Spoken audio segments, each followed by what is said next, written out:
عمران خان صاحب نااہل قرار دیے جا چکے ہیں، اور یہ بڑی خبر نہیں ہے. بڑی خبر تو بڑی خبروں کا سلسلہ شروع ہونے والا ہے، اور محض اتفاق کہیے کہ ادھر عمران خان صاحب کی خبر جو تھی یا فیصلہ آیا کہ ان کو نااہل قرار دے دیا گیا ہے، یا الیکشن کمیشن نے اپنا فیصلہ سنا دیا ہے ان کو ان کی اہلیت کے متعلق کہ 5 سال کے لیے وہ نااہل ہیں. اور ایک دوست نے وہ فیصلہ پڑھا، ابھی ہمارے پاس وہ ہم نہیں پڑھ سکے وہ فیصلہ، تو وہ جس نے پڑھا ہے 2 صفحے پڑھنے کے بعد اس کا یہ کہنا ہے کہ جی کہ آگے چل کے جو کرمنل پروسیڈنگ ہوگی اس کے بعد یقین سے کہا جا سکتا ہے کہ عمران خان صاحب تاحیات نااہل ہونے والے ہیں.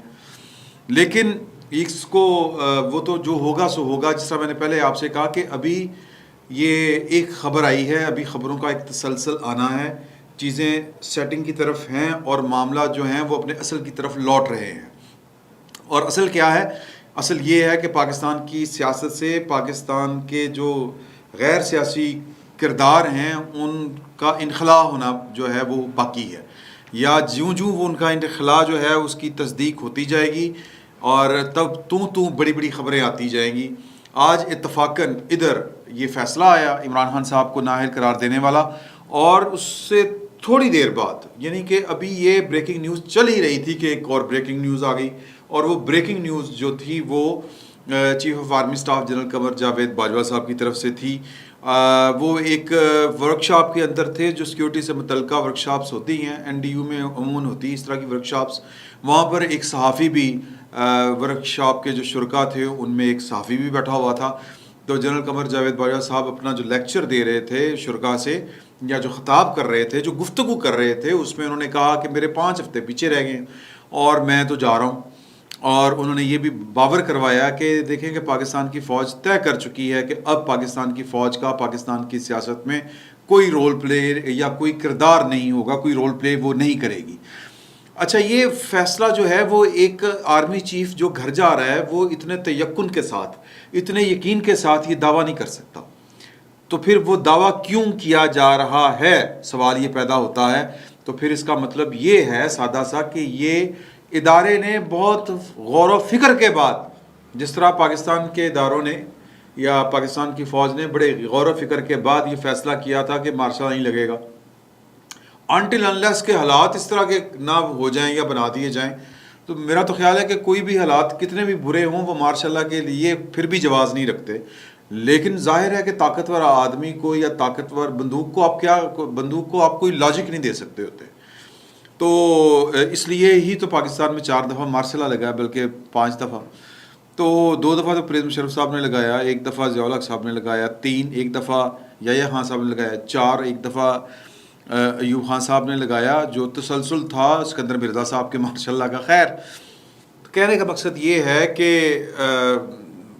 ادارہ طے کر چکا ہے کہ ہم نے مارشل نہیں لگانا. پھر اس کے بعد وہ جب یہ طے کیا تھا کہ مارشل نہیں لگانا تو پھر معاملات کس طرح چلانے ہیں، کیونکہ بدقسمتی سے ایک بڑی خوفناک سی بات ہے، تلخ بات ہے لیکن حقیقت ہے کہ ہمارے جو ادارے ہیں سیکیورٹی کے وہ اب کا پتہ نہیں، کل تک یا مطلب کہہ لیں کہ کچھ عرصہ تک جب سے انہوں نے اے پولیٹیکل ہونے کا فیصلہ کیا تب تک تو ان کے نزدیک پاکستان میں کوئی جو ہے وہ محب وطن تھا ہی نہیں. مطلب ہر بندے کو شک کی نگاہ سے دیکھتے تھے. اب اس کے بھی جو ہیں وہ پیچھے کی کہانیاں ہیں کہ یہ سوچ کیوں پنپی، یہ سوچ کیوں ڈیولپ ہوئی.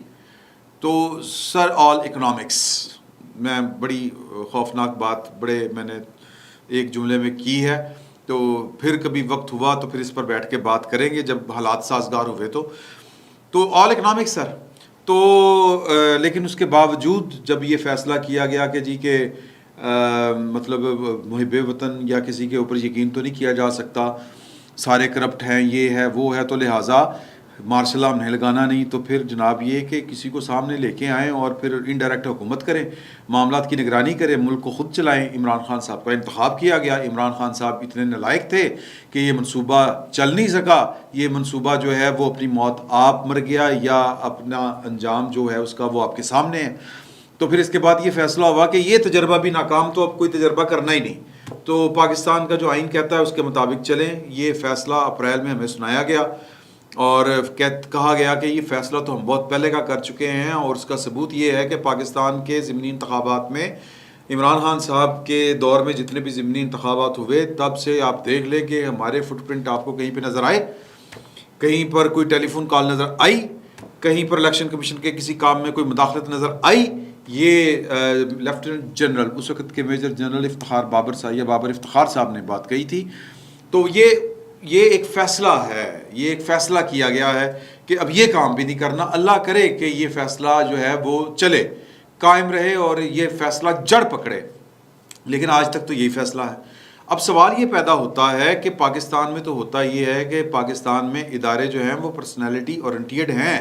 یہ بھی اپنی جگہ پر ایک بڑی خوفناک حقیقت ہے کہ ادارہ بطور ادارے کے کام تو کرتا ہے، لیکن سوچ اس کی وہی ہوتی ہے جو اس کے سربراہ کی سوچ ہوتی ہے. یعنی کہ ایک اکیلا شخص جو اس کی سوچ ہوتی ہے وہ ادارے کے اوپر چھا جاتی ہے اور ادارہ اسی طرح ایکٹ کرنا شروع کر دیتا ہے.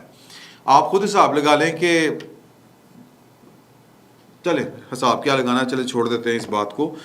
تو مطلب پاکستان کے ادارے نے یا سیکیورٹی اسٹیبلشمنٹ نے کتنے رنگ بدلے یار. ایک وہ دور تھا جب ہمیں جہاد سکھایا جاتا تھا، ایک دور وہ آیا کہ ماڈریشن ہمیں سکھائی گئی، پھر ایک دور وہ آیا کہ ہمیں اب کہا جا رہا ہے کہ پاکستان کی سیاست سے ہمارا کوئی تعلق نہیں. بڑی اچھی بات ہے، یہی ہم چاہتے ہیں، یہی تو ہم سب چاہتے تھے. تو یہی ہم سب چاہتے ہیں کہ پاکستان کی جو فوج ہے اس کا کوئی پولیٹیکل رول نہ ہو. لیکن یہ ہوتا ہے کہ اگلا آرمی چیف آتا ہے تو اس کی سوچ کے مطابق چیزیں تبدیل ہونا شروع ہو جاتی ہیں. تو ایک گھر جانے والا آرمی چیف اتنے یقین کے ساتھ یہ بات کیسے کر سکتا ہے؟ تو پھر اس کا مطلب یہ ہے کہ یہ جو فیصلہ ہوا ہے یہ اجتماعی فیصلہ ہے، یہ ادارہ جاتی فیصلہ ہے، یہ بہت سوچ سمجھ کر کیا گیا ہے، سوچ پھٹک کر کیا گیا ہے، چھان پھٹک کر کیا گیا ہے، اور بڑے تدبر کے ساتھ کیا گیا ہے، بڑے تجربات کے ساتھ کیا گیا ہے، اور ماضی سے سبق سیکھ کے کیا گیا ہے. اور پھر اس کا دوسرا مطلب یہ بھی ہے کہ پاکستان کی فوج کے اندر اب ایسا کوئی ایلیمنٹ نہیں ہوگا جنرل قمر جاوید باجوہ صاحب کے ہوتے ہوئے بھی اور ان کے بعد بھی جو پاکستان کی فوج کو پھر سے سیاست میں آلودہ کر دے یا پھر وہ سیاست کے رنگ میں اس کو رنگ دے. اس طرح کا کوئی ایلیمنٹ نہیں ہوگا، اگر ہے تو وہ نہیں ہوگا. یہ ایک بڑی گہری بات میں کر رہا ہوں. اور یہ ہو سکتا ہے کہ یہ جو بات کہی جا رہی ہے یہ باجوہ صاحب جانے سے پہلے ہو سکتا ہے کہ کافی سارے جو ٹیڑھ پن ہیں، کافی سارے جو اس طرح کے معاملات ہیں وہ ٹھیک کر کے جائیں.